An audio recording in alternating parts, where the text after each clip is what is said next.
भीष्म ने कहा द्रोणाचार्य से, यह श्री कृष्ण सहित बलवान वीर पांडु कुमार अर्जुन कौरव सेना की वही दशा कर रहा है जैसी उसे करनी चाहिए। एक तरह से भीष्म पितामह जो है कौरवों को श्राप दे रहे हैं, तुम लोग इसी के काबिल हो। क्यों? क्योंकि तुम लोग जो है धूर्त हो, एक नंबर के बेईमान हो। तुम लोग के रोए रोए में बेईमानी जो है बैठी हुई है, और तुम बेईमानों के साथ ऐसा ही होना चाहिए। अब सोचिए, पितामह लड़ तो रहे कौरवों के तरफ से और श्राप भी उन्हीं लोग को दे रहे हैं। बच्चा होता है ना, जब कथा पूरी नहीं होती है तो वो अपने पिताजी से माताजी से कहता है, माताजी आप मुझे बता दीजिए वो कथा का अंत क्या हुआ, ये अंत क्या हुआ, उस राजे का क्या हुआ, रानी का क्या हुआ, उस राक्षस का क्या हुआ। तो वैसे ही अभिमन्यु जो है वो भगवान कृष्ण से पूछता था कि मामा जी आप मुझे बताइए वो सातवां दरवाजा कैसे तोड़ा जाएगा चक्रव्यूह का। तो भगवान हमेशा टाल देते थे, कहते थे अभिमन्यु आज तुम मेरे से कुछ नया दाव सीखो, इस बात को मैं तुम्हें कल बताऊंगा। इस तरह से सदा भगवान कृष्ण उसको टाल दिया करते थे। जय श्री राम, जय सनातन, जय भारत। तो संक्षेप में प्रार्थना करते हैं। वासुदेव सुतम देवम कंसचानूरमर्दनम देवकी परमानंदम कृष्णं वंदे जगद्गुरु करारविंदे पदारविंदम मुखारविंदे विनिवेशयन्तं वटस्य पत्रस्य पुटेशयानं बालं मुकुन्दं मनसा स्मरामि। हे कृष्ण करुणा सिंधु दीन बंधु जगतपते गोपेश गोपिका कांता राधा कांता नमस्तुते। गोविंद द्वारका वासिन कृष्ण गोपी जन प्रिय कौरवे परिभूता माम किम न जानासि केशव। हे नाथ हे रमानाथ हे वज्रनाथार्तिनाशन कौरवार्णव निमग्ना मामुधुस्वर जनार्दन कृष्ण कृष्ण महायोगिन विश्वात्मन विस्भावन प्रपन्ना पाहि गोविंदा कुरु मध्ये अवसीदतम शांतकारं भुजगशयनं पद्मनाभं सुरेशं विश्वाधारं गगनसदृशं मेघवर्णं शुभांगं लक्ष्मीकान्तं कमलनयनं योगिभिध्यानगमनं वन्दे विष्णु भवभयहरणं सर्वलोकैकनाथं सुग्रीवमित्रं परमं पवित्रं सीताकलत्रं नवमेघगात्रं कारुण्यपात्रं सत्पत्रनेत्रं श्रीरामचन्द्रं सततं नमामि। मनोजवं मारुततुल्यवेगं जितेन्द्रियं बुद्धिमतां वरिष्ठं पदात्मजं वानरयुक्तमुख्यं श्रीरामदूतं शरणं प्रपद्ये। हैमशैलाभदेहं धनुजमन कृशानु ज्ञानिनामग्रगण्यं वानराणामधीशं रघुपतिप्रियभक्तं वातजातं नमामि, वातजातं नमामि। जय श्री राम। हम लोग महाभारत की कथा को पढ़ रहे हैं और पिछले वाले एपिसोड में हमने देखा कि किस तरह से भीष्म ने बड़ी वीरता, भीम ने बड़ी वीरता के साथ कलिंग के योद्धाओं के साथ युद्ध किया और कलिंग के 3 बड़े बड़े वीरों को मार भी डाला। और बीच बचाव के लिए भीष्म पितामह युद्ध में कूद पड़े, लेकिन भीम के रण कौशल के आगे भीष्म बुरी तरह से पराजित हुए, क्योंकि सहायता के लिए सात्यकी आगे आ गए थे। सात्यकी ने बुरी तरह से भीष्म को पराजित किया और भीष्म को बैकफुट पर जाना पड़ा और भीष्म मैदान छोड़कर भाग गए। और इस तरह से इस कलिंग वाले युद्ध में भीम की विजय हुई। आज का अध्याय है अभिमन्यु और अर्जुन का पराक्रम तथा दूसरे दिन के युद्ध की समाप्ति। तो हम लोगों ने पहले दिन का युद्ध देख लिया, अभी हम लोग दूसरे दिन के युद्ध में चल रहे हैं। और दूसरे दिन के युद्ध में आज अभिमन्यु और अर्जुन का पराक्रम फिर से एक बार पुनः हमें देखने को मिलेगा, बार बार मिलेगा। क्योंकि ये पांडव पक्ष के बहुत बड़े योद्धा थे। भीष्म पर्व में हम लोग अभिमन्यु और अर्जुन का पराक्रम तथा दूसरे दिन के युद्ध की समाप्ति, आज हम लोग इसका अध्ययन करेंगे, श्रवण करेंगे। कृपया मन लगाकर कथा को सुनिए। सुनने मात्र से जो है मनुष्य के बहुत सारे अक्षय पाप जो है जल के स्वाहा हो जाते हैं। भगवान ने गीता में कहा है, यथोधांसि सम्मिधो अग्नि भस्मसात् कुरुते अर्जुना ज्ञानाग्नि सर्वकर्माणि भस्मसात् कुरुते तथा। भगवान ने भगवत गीता में अर्जुन को कहा कि हे अर्जुन, आपने देखा भी होगा, ये आपका अनुभव भी होगा कि लकड़ी चाहे कितना भी मजबूत हो, जब अग्नि उसमें प्रवेश कर जाती है तो कितनी भी बड़ी से बड़ी, मजबूत से मजबूत लकड़ी का टुकड़ा हो या तना हो पेड़ का, वह जलकर बिल्कुल भस्म हो जाता है, राख हो जाता है। तो भगवान यही उपमा यहाँ दे रहे हैं।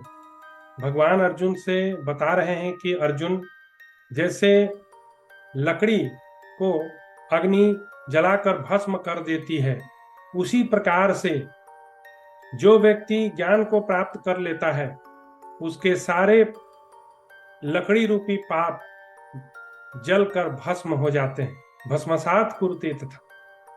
तो ज्ञान एक बहुत बड़ी अग्नि है।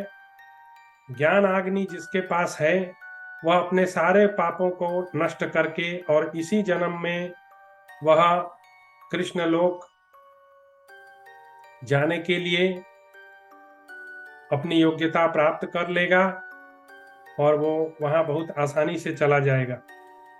तो आज हम लोग देखते हैं, ज्यादा विषयांतर नहीं होंगे। तो संजय कथा सुना रहे हैं धृतराष्ट्र को।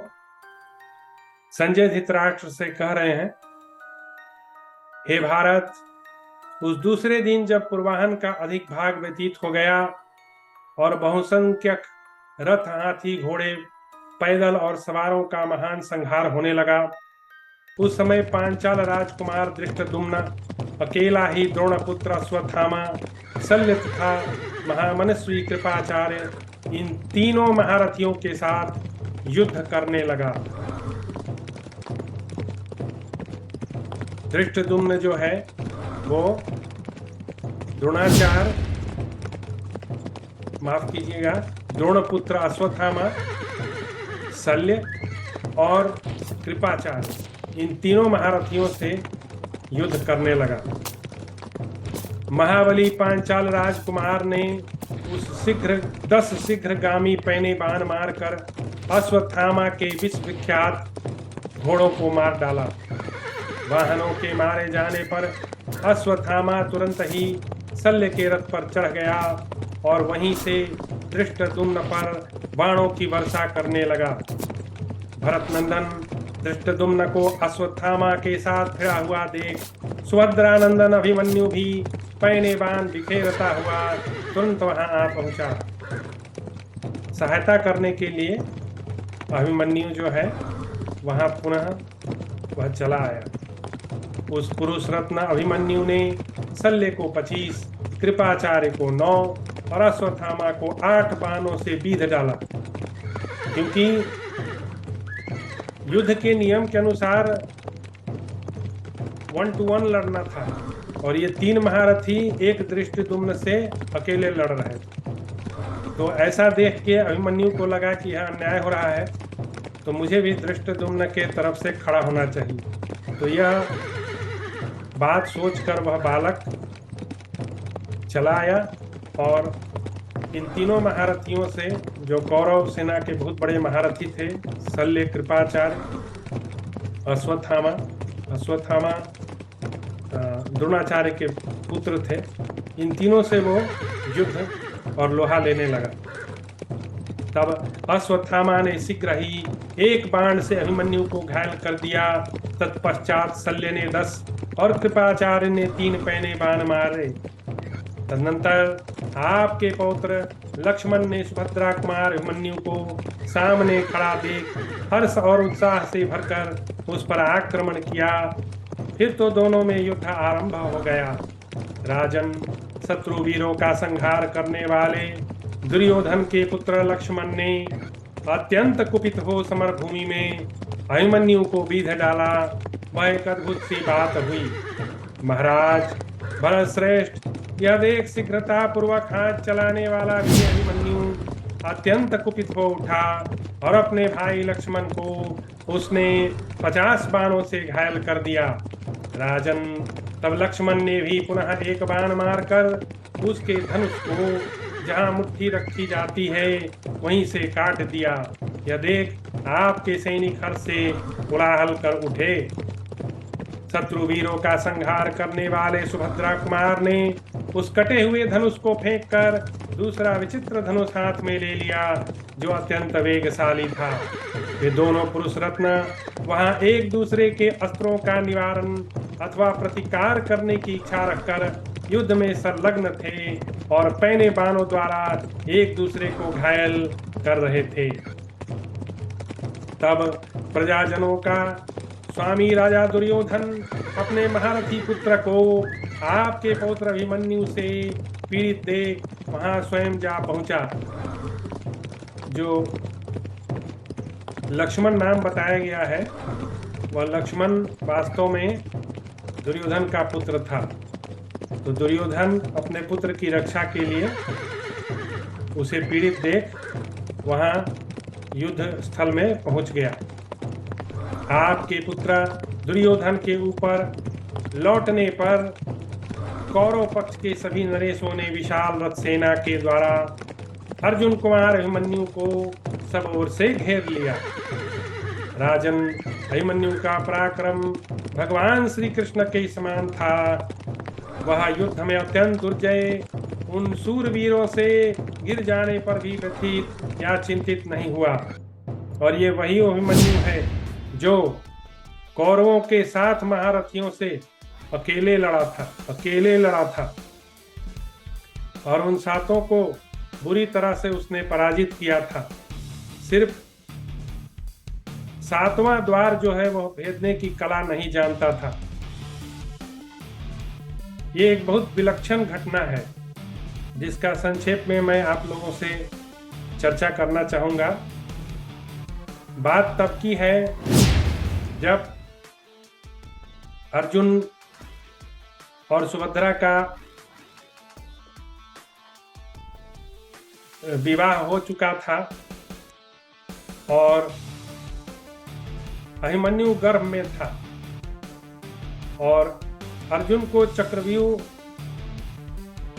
का सारा साइंस पता था और अर्जुन सुभद्रा को चक्रव्यूह कैसे बनाया जाता है, कैसे उसकी रचना की जाती है, उसके बारे में वह सुभद्रा से पूरी कथा कहने लगे।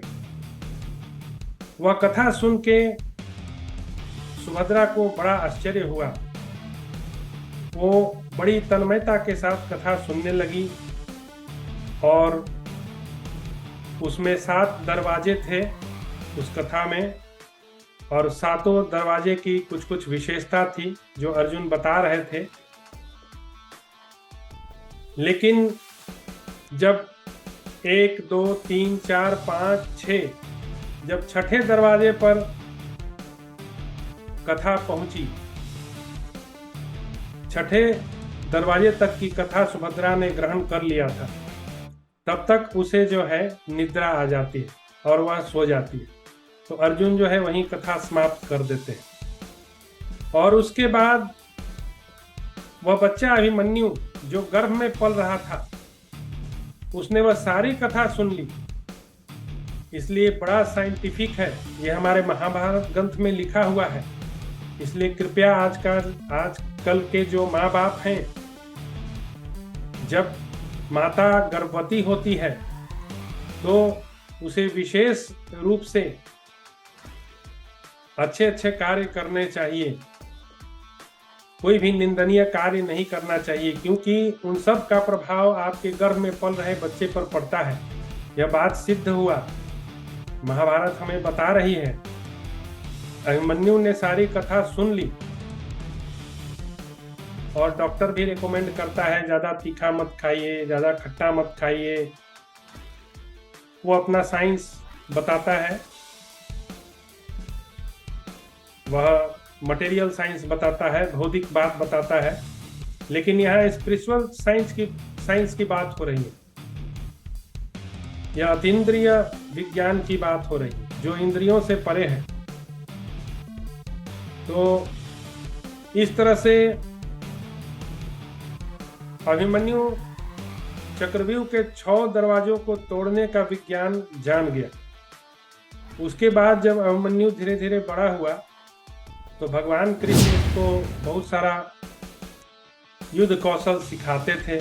तो बच्चा होता है ना, जब कथा पूरी नहीं होती है तो वो अपने पिताजी से माताजी से कहता है, माताजी आप मुझे बता दीजिए वो कथा का अंत क्या हुआ, ये अंत क्या हुआ, उस राजे का क्या हुआ, रानी का क्या हुआ, उस राक्षस का क्या हुआ। तो वैसे ही अभिमन्यु जो है वो भगवान कृष्ण से पूछता था कि मामा जी आप मुझे बताइए वो 7वां दरवाजा कैसे तोड़ा जाएगा चक्रव्यूह का। 6 दरवाजों का विज्ञान तो मैं जानता हूँ, और मेरी माता जो है सो गई, पिताजी कथा सुना रहे थे, वो 7वीं दरवाजे को तोड़ने की कला मुझे नहीं पता है। इसलिए मामा श्री कृष्ण आप मुझे बता दीजिए। तो भगवान तो सब कुछ जानते हैं, अंतर्यामी हैं, सबके हृदय में रमण करने वाले हैं। तो भगवान हमेशा टाल देते थे, कहते थे अभिमन्यु आज तुम मेरे से कुछ नया दाव सीखो, इस बात को मैं तुम्हें कल बताऊंगा। इस तरह से सदा भगवान कृष्ण उसको टाल दिया करते थे।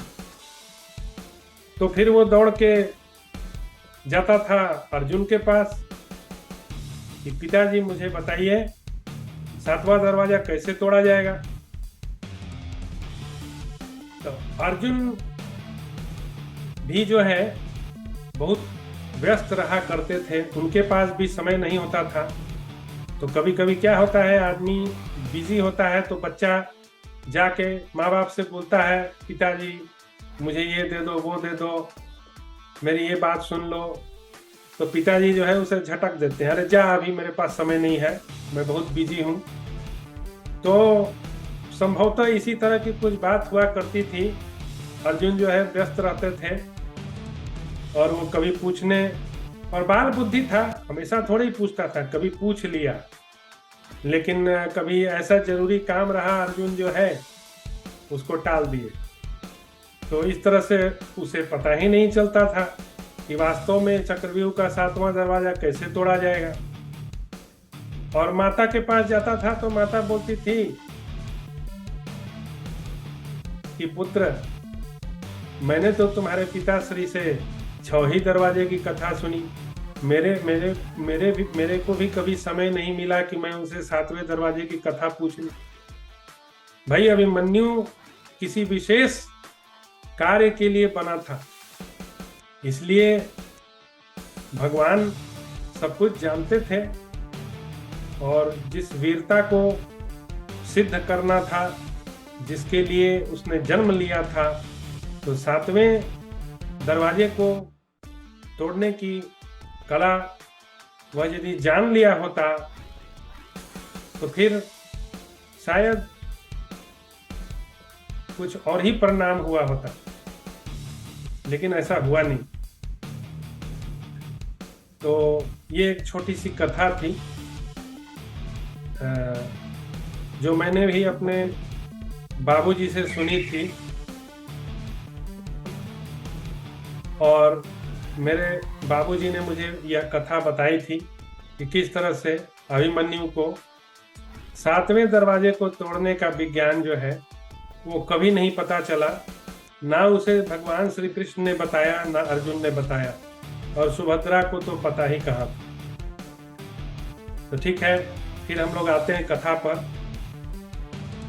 उसी समय अर्जुन सुभद्रा कुमार को महायुद्ध में संलग्न देख अपने पुत्र की रक्षा के लिए बड़े वेग से दौड़े आए।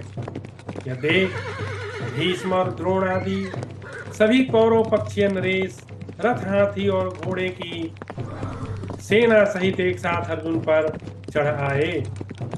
उस समय हाथी, घोड़े, रथ और पैदल सैनिकों द्वारा उड़ाई हुई धरती की तीव्र धूल सहसा सूर्य के रथ तक पहुंचकर सब ओर व्याप्त दिखाई देने लगी।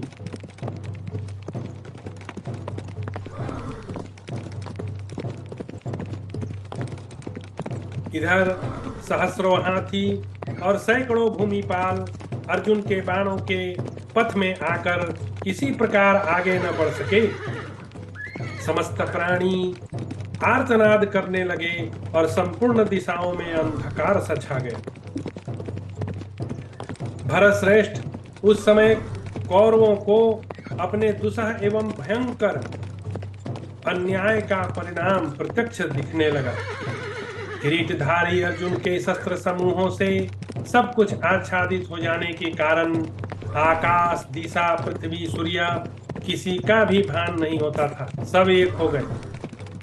ऐसी धुंध उठी, ऐसा अंधकार छाया कि सब कुछ जो है एक ही दिखने लगा। क्या आकाश, क्या पृथ्वी, सब एक हो गया। उस रणभूमि में कितने ही रथ टूट गए, बहुतेरे हाथी नष्ट हो गए, कितने ही रथियों के घोड़े मार डाले गए और कितने ही रथी उत्पत्तियों के रथ भागते दिखाई दिए। अन्यान्य बहुत से रथी रथहीन होकर अंग भूषित भुजाओं में आयुध धारण किए जहां तहां चारों ओर दौड़ते देखे जाते थे।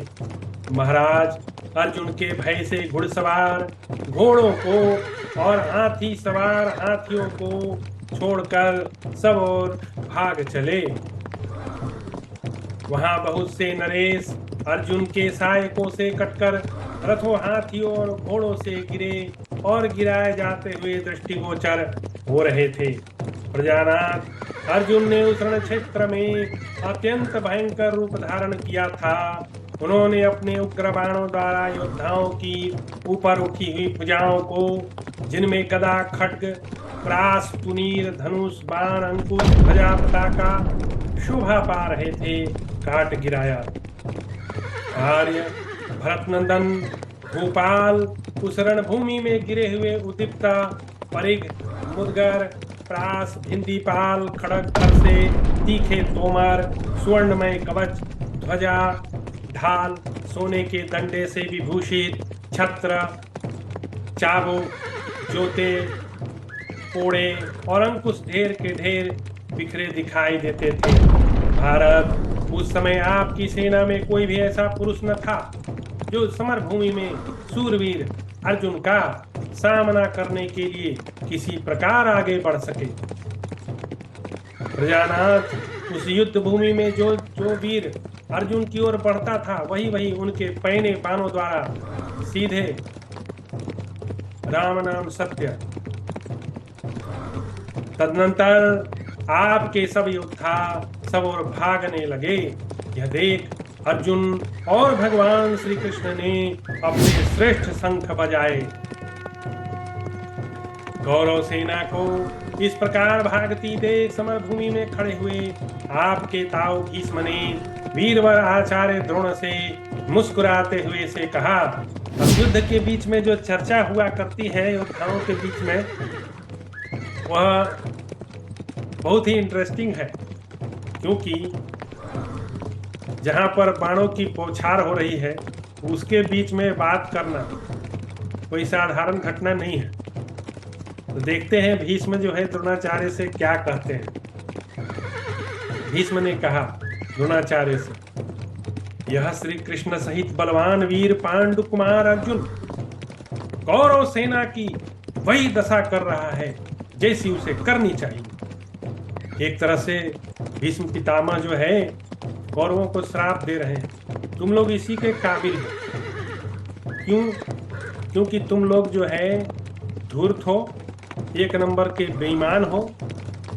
तुम लोग के रोए रोए में बेईमानी जो है बैठी हुई है, और तुम बेईमानों के साथ ऐसा ही होना चाहिए। अब सोचिए, पितामह लड़ तो रहे कौरवों के तरफ से, और श्राप भी उन्हीं लोग को दे रहे हैं, कह रहे हैं बहुत अच्छा हुआ, इन लोग का यही दुर्गति होना चाहिए।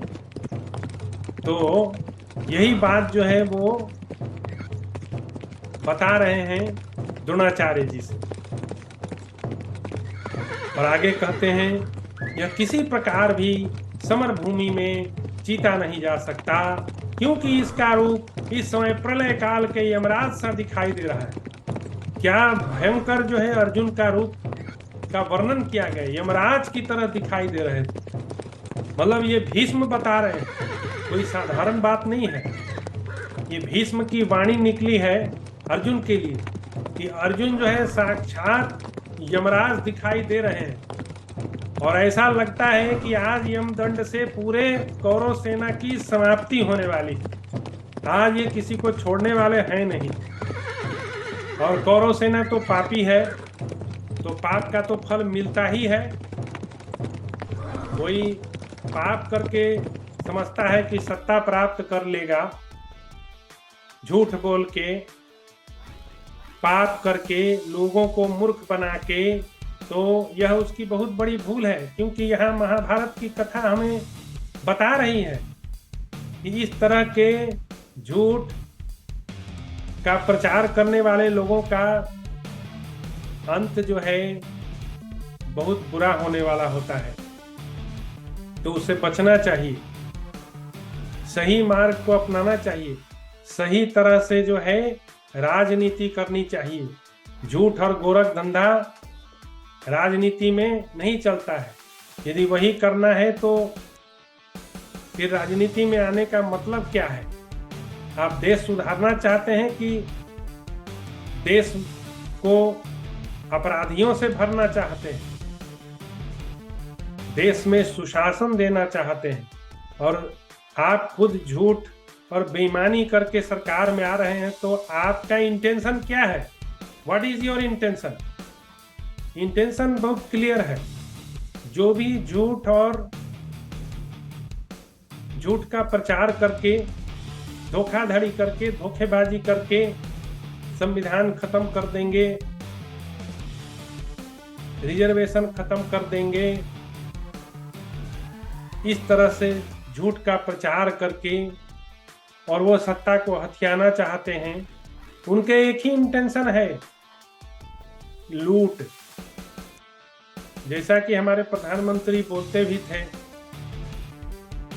कि इनका साथ जो है जिंदगी के साथ भी लूट और जिंदगी के बाद भी लूट। तो उनका इंटेंशन क्लियर है।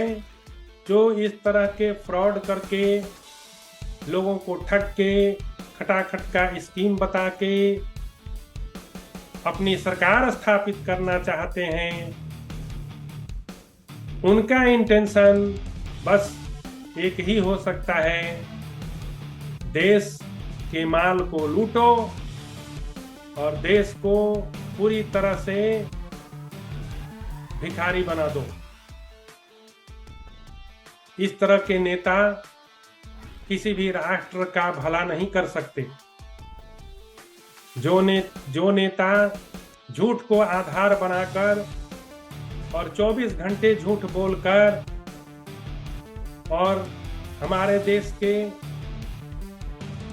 इतने सम्माननीय सेना के बारे में गलत गलत बातें बोलकर लोगों को भड़काकर और सरकार बनाना चाहते हैं, ये बहुत खतरनाक बात है। जो वीर सैनिक हमारे सीमाओं की रक्षा करते हैं, जिसके कारण हम भारत के लोग अपने घरों में सुख और शांति से जीवन बिताते हैं, उन सैनिकों के लिए मेरा कोटि कोटि नमन है। और वैसे सैनिकों के बारे में जो नेता क्या कुछ नहीं कहता है वो मैं सब बोल नहीं सकता। सब कुछ मीडिया में है, आप जाके देख लीजिए। समझदार के लिए इशारा काफी होता है। मैं नाम किसी का नहीं लूंगा क्योंकि मुझे कोई विवाद नहीं चाहिए, लेकिन मैं सबको बताना चाहता हूं कि आप सही और बुरे में सही का चुनाव सीखिए। भीष्म पितामह के पास चुनाव का विकल्प था, फिर भी उन्होंने गलत चुनाव किया, कौरवों के साथ गए। उनके पास विकल्प था कि वो पांडवों के दल में शामिल हो जाते, लेकिन उन्होंने गलत का साथ दिया, गलत विकल्प चुना। जो झूठे थे, दोगले टाइप के लोग थे कौरव सेना में, और कौरव लोग उन्हीं के साथ लड़ने का निर्णय भीष्म पितामह ने लिया, विकल्प होते हुए भी। किस लिए? बस अहंकार। भीष्म जी के पास एक अहंकार था ना, वचन निभाने के लिए।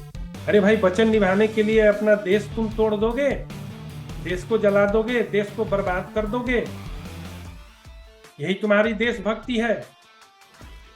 भीष्म ने अपने अहंकार की रक्षा के लिए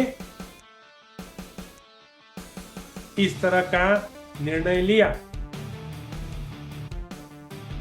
क्योंकि उन्होंने कोई ऐसा प्रण ले लिया था कि गलत हो सही हो, जो भी हस्तिनापुर के गद्दी पर बैठेगा, लंगड़ा लूढ़ा जो भी बैठेगा, वो मेरे को जो बोलेगा मैं उसका करूंगा। ये तो गुलामी हो गई। आपका विवेक कहाँ रहा? आप इतने बड़े योद्धा बोले जाते हैं पितामह जी, आपका विवेक कहाँ था? जब द्रौपदी के साथ अन्याय हो रहा था तब आपका विवेक कहाँ था? नहीं था ना। और मनुष्य गलती करता है, भगवान नहीं है, लेकिन गलती करने के बाद मनुष्य को सीखना चाहिए। दोबारा वही गलती, ये तो अक्षम्य अपराध है। और इसीलिए भगवान श्री कृष्ण ने सबको मरवा डाला। भीष्म पितामह तो बहुत बड़े भक्त थे भगवान श्री कृष्ण के, लेकिन फिर भी कृष्ण ने उन्हें मरवा डाला, और उनकी मृत्यु ऐसी वैसी हुई है। हजारों बाण के ऊपर वे 50 दिन से अधिक तक खून से लथपथ उन्होंने भोगा है। गजब की मृत्यु है उनकी। लोग बोलते हैं वीरों की मृत्यु है, अवश्य वीरों की मृत्यु है, लेकिन जो कष्ट और भोग उन्होंने भोगा है शायद वही जानते हैं।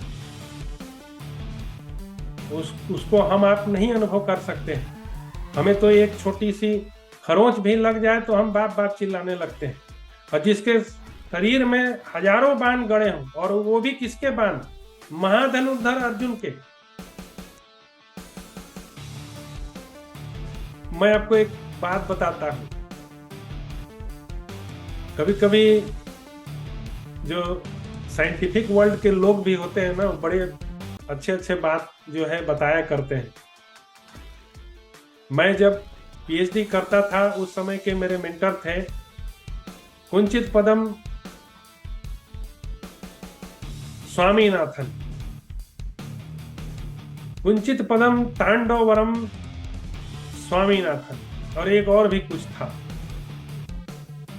वो साउथ के थे। साउथ के लोग अपने पिताजी का नाम, अपने गांव का नाम, फिर अपना नाम, इस तरह से। तो उनका नाम था एक्चुअली स्वामीनाथन। तो उन्होंने वॉलंटरी रिटायरमेंट ले लिया था। बड़े अच्छे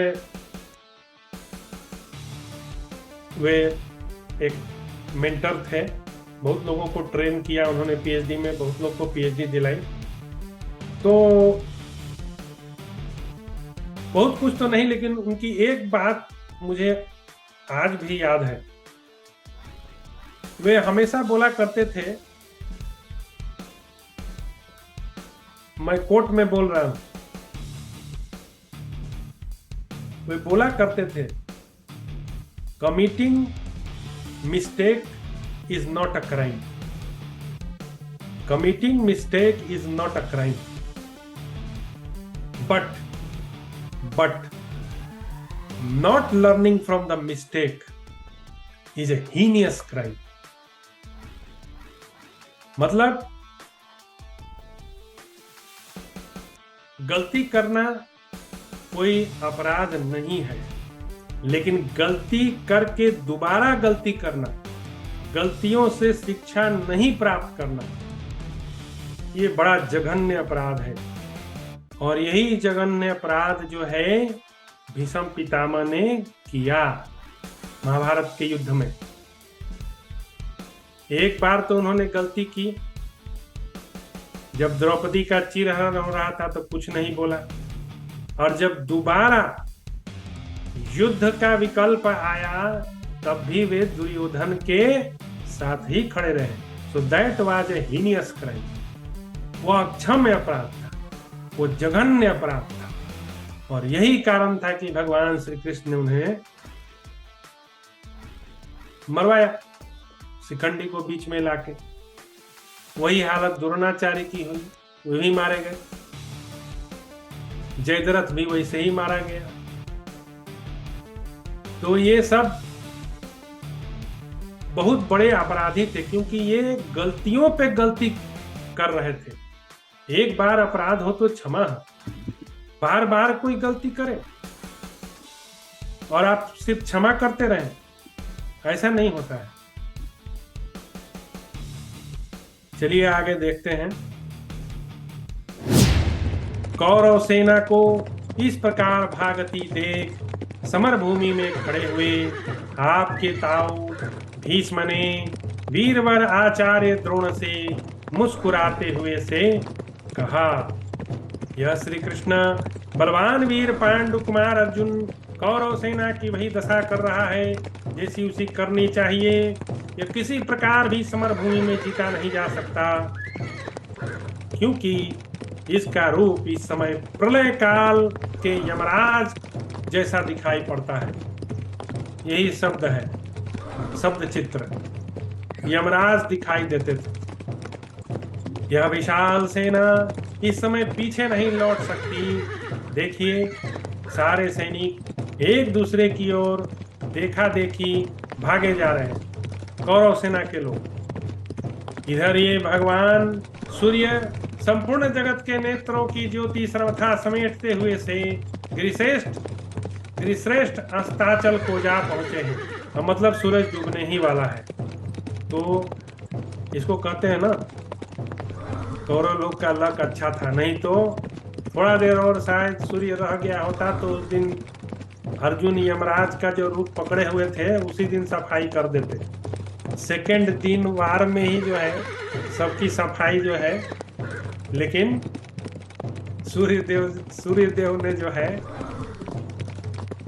वो बचा लिया कौरव सेना। वे अस्ताचल को जाने ही वाले हैं, भीष्म सूचना दे रहे हैं। अतः नरश्रेष्ठ, मैं इस समय समस्त सैनिकों को युद्ध से हटा लेना ही उचित समझता हूँ। हमारे सभी योद्धा थके मादे और डरे हुए हैं, अतः इस समय किसी तरह युद्ध नहीं कर सकेंगे। आचार्य प्रवर द्रोण से ऐसा कहकर महारथी भीष्म ने अपने समस्त सैनिकों को युद्ध भूमि से लौटा लिया, क्योंकि संध्या हो गई थी। और according to the pact of the battle after sunset the both teams they have to stop fighting. So वही चीज हुआ। तदनंतर रथ, हाथी और घोड़ों सहित सोमक, पांचाल तथा पांडव वीर विजय पाकर बारंबार सिंहनाद करने लगे। वे सभी महारथी विजय सूचक वाद्यों की ध्वनि के साथ अत्यंत हर्ष में भरकर नाचने लगे और अर्जुन को आगे करके शिविर की ओर चल दिए। भारत, इस प्रकार सूर्य के अस्ताचल को चले जाने पर संध्या के समय आपकी और पांडवों की सेनाएं लौट आई। तो इस तरह से, इस प्रकार श्री महाभारत भीष्म पर्व के अंतर्गत भीष्म वध पर्व में द्वितीय युद्ध दिवस में सेना को लौटाने से संबंध रखने वाला 55वां अध्याय पूरा हुआ। और इसके बाद का जो अध्याय होगा वह हम लोग तीसरे दिन के युद्ध में चलेंगे, जब कौरव पांडवों की व्यूह रचना तथा युद्ध का आरंभ होगा। तो अभी हम लोग कथा को यहीं विराम देंगे और पुनः एक बार जब हम लोग तीसरे दिन की कथा पर लौटेंगे तो तीसरे दिन की कथा के बारे में विस्तार से हम लोग चर्चा करेंगे। आज हम लोग अपनी कथा को अब समाप्त करते हैं और आज के कथा का निष्कर्ष यही था कि अर्जुन बहुत भयंकर युद्ध कर रहे थे और बिल्कुल यमराज की भांति दिखाई दे रहे थे। ऐसा लगता था मानो हाथ में काल दंड लिए हुए हो और आज पूरी कौरव सेना को समाप्त ही कर डालेंगे। भीष्म पितामह द्रोणाचार्य से यही बात बता रहे हैं कि यदि आज सूरज न डूबा तो कल का सूरज जो है कौरव सेना नहीं देखने वाली है। आज युद्ध समाप्त कर देंगे अर्जुन। तो ये अपनी चिंता वे व्यक्त कर रहे थे, लेकिन साथ में यह भी बात हुई कि सूरज जो है अस्ताचल को जाने वाले थे। तो नियमबद्ध होने के कारण अर्जुन को जो है अपना शस्त्र चलाना रोकना पड़ा और दूसरे दिन के युद्ध की समाप्ति हुई। अब जब तीसरे दिन के युद्ध का प्रारंभ होगा तो हम लोग पुनः एक नई कथा के साथ लौटेंगे और तब फिर देखेंगे क्या कुछ हुआ। तो मित्रों, आप मेरे इस YouTube के चैनल को सब्सक्राइब कीजिए, फॉरवर्ड कीजिए, लाइक भी कीजिए और सनातन की रक्षा के लिए इसको ज़्यादा से ज़्यादा सनातनियों के पास पहुंचाइए। सब लोग सत्य को जानें। जो सीरियल में दिखाया जाता है ना टीवी पर, वो वास्तव में जो हमारे इतिहास में वेदव्यास ने जो लिखा हुआ है वो उसका 2% भी नहीं है। बहुत सारी चीज़ें जो है उलट पलट करके दिखाई जाती हैं, वास्तविकता से उनका कुछ लेना देना नहीं होता है। फिर भी बी.आर. चोपड़ा ने जो बनाया है वो बहुत सराहनीय है, लेकिन उसके बाद जो भी सीरियल बना है वो मैं उसको सिरे से खारिज करता हूँ। वो एक भी देखने लायक नहीं है। हम लोग के देश में एक रामानंद सागर जी जो रामायण बनाए और बी.आर. चोपड़ा जी जिन्होंने महाभारत बनाया, यह भारतीय सनातन संस्कृति के पोषण के लिए बहुत ही सराहनीय कार्य किया। मैं उन दोनों दिवंगत आत्माओं को नमन करता हूँ।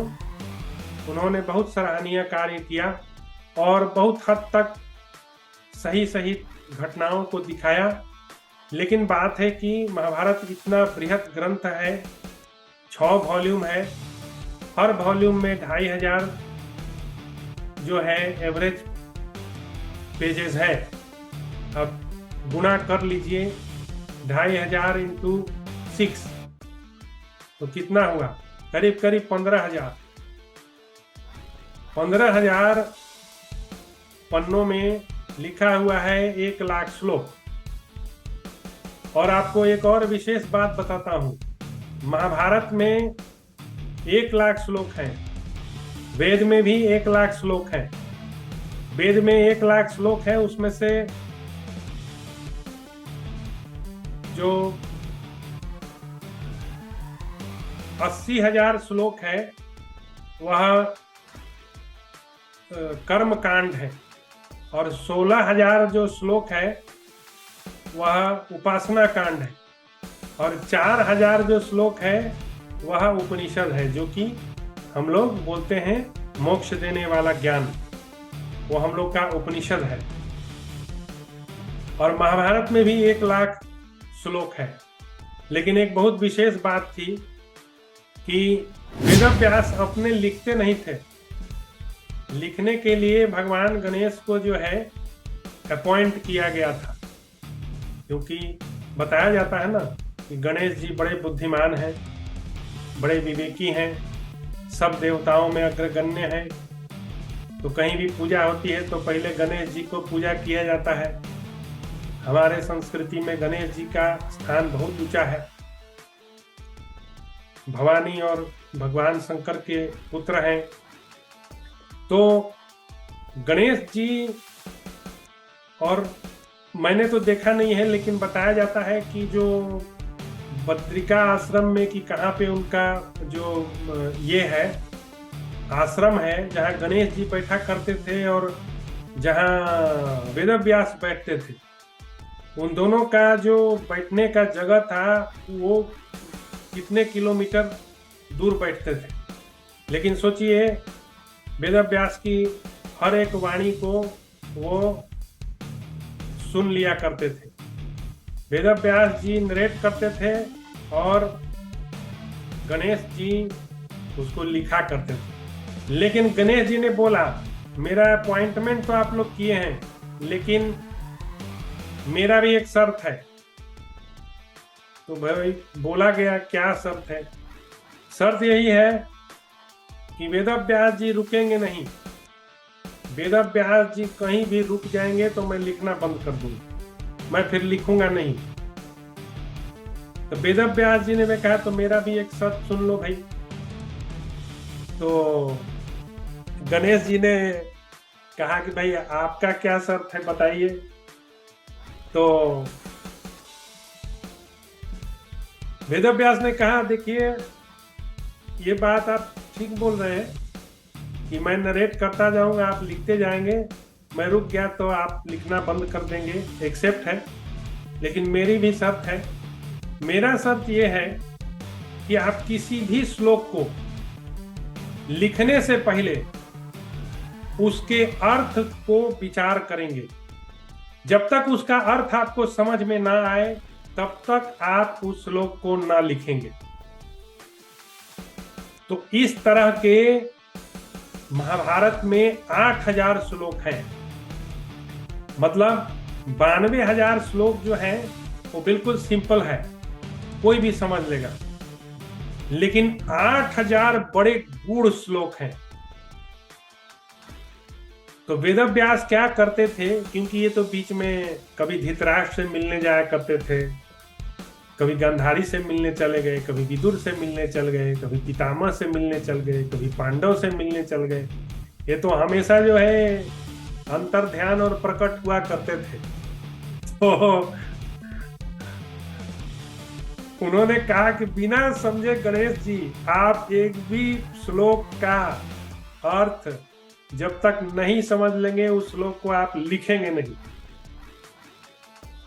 तो जब भी वेदव्यास जी को कहीं किसी से मिलने जाना होता था, जैसे 13 साल तक पांडव लोग वनवास काटे, 12 साल काटे और 1 साल अज्ञातवास का, तो वेदव्यास एक गूढ़ श्लोक जो है बोल दिया करते थे, और उसके बाद गणेश जी जो है वो सोचने लगते थे इसका अर्थ क्या हुआ। वो बस अब सोच रहे हैं, उनको अब समझ नहीं आ रहा है, क्योंकि इतने विद्वान माने जाते हैं। लेकिन वेदव्यास का भी चमत्कार है, वही भगवान के अंश हैं, अंशावतार हैं। तो गणेश जी जब तक श्लोक का मतलब समझ जाया करते थे, उतनी देर में वेदव्यास जिससे मिलना होता था, मिल के बात करके वहां से फिर वापस आ जाए। और पूछते थे, क्या गणेश जी समझ गए? कहा, हाँ हाँ महाराज, अब एकदम समझ आ गया है, अभी जैसे जैसे आप आए हैं एकदम अभी क्लियर हुआ है। तो आप उसके बाद जो है उसका वो अर्थ लिखते थे, उसके बाद फिर वेद व्यास जो है नरेट करना शुरू कर। तो ये खेल चलता था वेद व्यास और गणेश जी के बीच में। तो ये महाभारत में एक कथा दी हुई है, जो पहला वाला वॉल्यूम है, वो पहले वाले वॉल्यूम के जो पहला वाला पर्व है उसी में दिया हुआ है, कोई भी जाके उसको पढ़ सकता है। तो ठीक है मित्रों, आज के लिए बस इतना ही, और मैं अपनी वाणी को विराम देता हूँ। फिर एक अगली कथा के साथ अगली बार आप लोगों से मिलूंगा। तब तक के लिए धन्यवाद। जय श्री राम, जय सनातन, जय भारत।